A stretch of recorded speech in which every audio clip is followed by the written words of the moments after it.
Welcome back, viewers, to the latest researches and news. Now we have 4 intelligence-level developments that reveal exactly how close this conflict and position of every force. Firstly, we'll update you about Tigray People Liberation Front's senior leadership is holding secret meetings underground. The fear of targeted airstrikes is real. Second, about major Tigray People Liberation Front military reinforcement in the Raya region. New troops deployed across Raya Alamata, Raya Bala, and Ofla. Entire army divisions repositioned. The southern Tigray front is being strengthened for what is coming. After that, about Chok Mountain disputed. Ethiopian National Defense Force says it cleared the area. Fano says it is still there. And in North Shiwa, the Ethiopian military's Special Operations Unit claims to have killed Fano commanders in Temeba. And in last, about Tigray Defense Force training and graduation ceremonies photographed and released. Tigray is building its military openly, and their reason is clear. Let us begin with a piece of intelligence that tells you more about the current state of this conflict than any formal statement from either side. According to sources with access to Tigray's internal security arrangements, Tigray People Liberation Front's senior leadership is now conducting its key meetings in underground locations, not in government offices, not in meeting rooms, underground in facilities specifically chosen because they offer protection against aerial bombardment and targeted strikes from above. The reason is straightforward. Tigray's leadership believes the Ethiopian military has the intent and potentially the capability to conduct targeted airstrikes against known locations where senior Tigray People Liberation Front figures gather. And they are taking that threat seriously enough to change how and where they operate. Strict security protocols have been put in place. Movement patterns of senior officials have been changed. The whereabouts of key commanders are being protected with measures that go significantly beyond normal operational security. What does this tell us? First, it tells us that Tigray's leaders believe war is not just coming. They believe it could begin at any moment with an aerial strike against their own command structure. That is not a posture you adopt if you think peace is still possible. That is a posture you adopt when you are on a war footing. Second, it tells us that the Ethiopian National Defense Force's drone campaign, which has already struck Tigray Defense Force convoys near Sheraro and targeted fighters moving toward the border, is being taken seriously as a real threat to Tigray's command and control. Third, it confirms what the media blackout, the troop movements, the air defense deployments, and the public mobilization forums have all been pointing toward. Tigray is preparing not for dialogue, not for negotiation, but for a conflict it believes the other side will initiate. The leaders of Tigray are underground. That is not caution. That is the behavior of people who know what is coming and are trying to survive it. Now to the troop movements that confirm the intelligence picture we just described.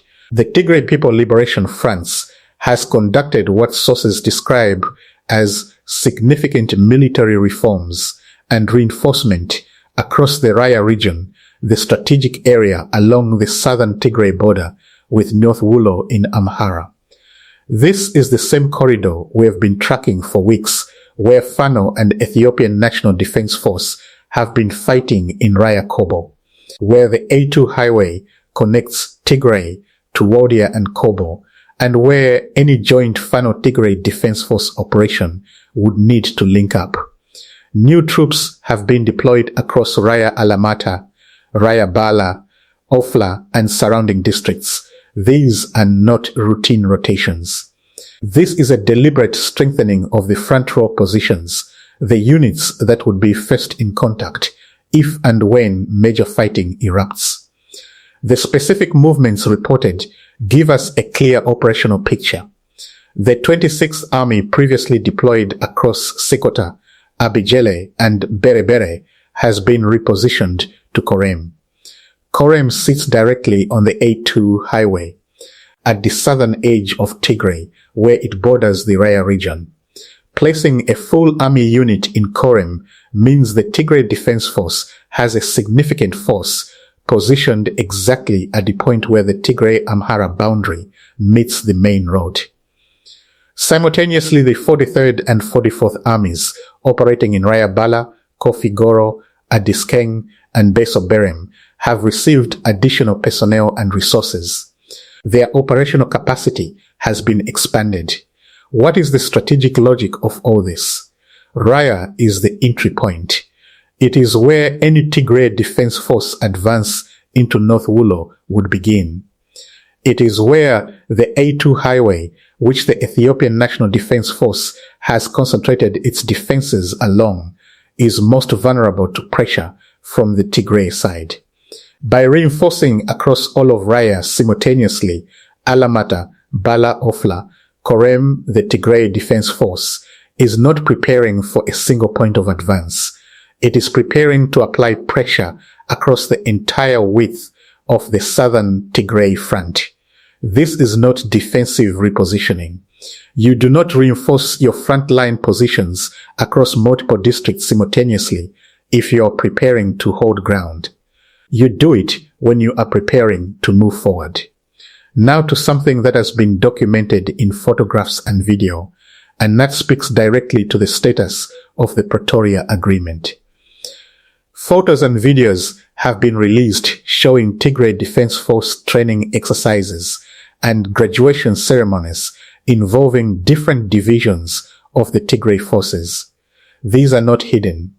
They are public-facing images and footage that the Tigray Defense Force is comfortable releasing because it wants the world to know that it is training, it is organized, and it is ready. Under the Pretoria Agreement signed in late 2022, the deal that was supposed to end the Tigray War, the Tigray Defense Force, was required to undergo disarmament, demobilization, and reintegration. The Dedera process was supposed to transform Tigray Defense Force fighters into civilians or integrate them into the national military. That process never happened. Not meaningfully. And Degra's officials have been consistent about why. Their position is this. The Pretoria Agreement was a commitment by both sides. The federal government has not fulfilled its obligations. Western Tigray, the areas of Tigray occupied by Amhara militias and forces during the war, has not been returned. Displaced Tigrayans have not been allowed to go home. Transitional justice has not been established. The economic siege has not been lifted. Why would Tigray disarm when the other side has not delivered on the peace deal? The public graduation ceremonies are not just military events. They are political statements. Tigray is saying in photographs and video released for the world to see that it will not disarm into a situation where the conditions that created the need for its military have not changed. The Pretoria Agreement is still referenced in diplomatic conversations.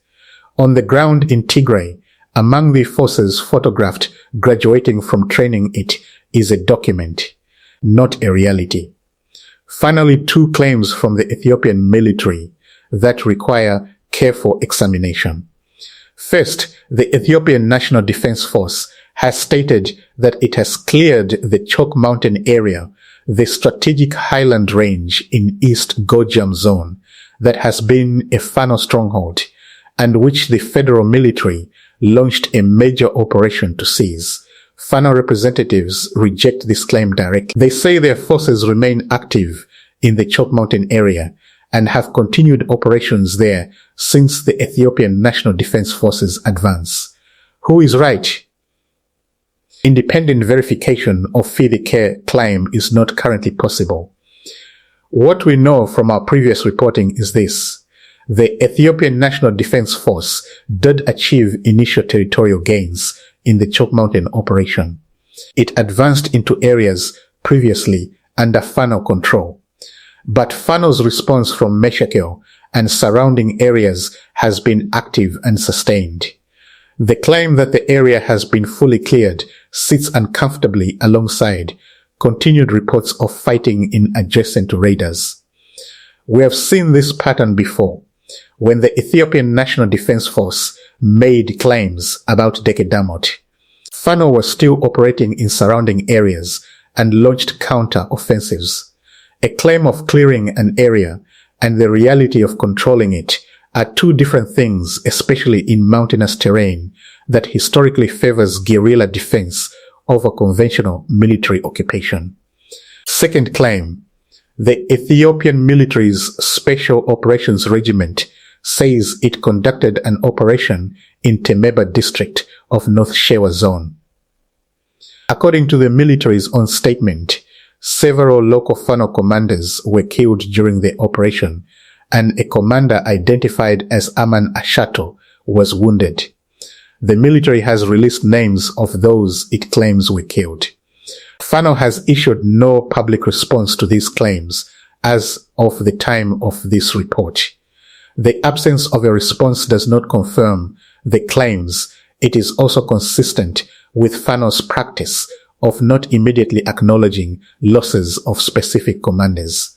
What the Temeba operation tells us, regardless of the exact outcome, is that the Ethiopian National Defense Forces Special Operations Units are being deployed actively in North Shewa. This is the southern edge of Amhara, below Wulo, and it shows that the conflict is not contained to the north. The resistance's reach into North Shewa is being actively contested by the federal military's most capable units. Let us bring tonight's full picture together.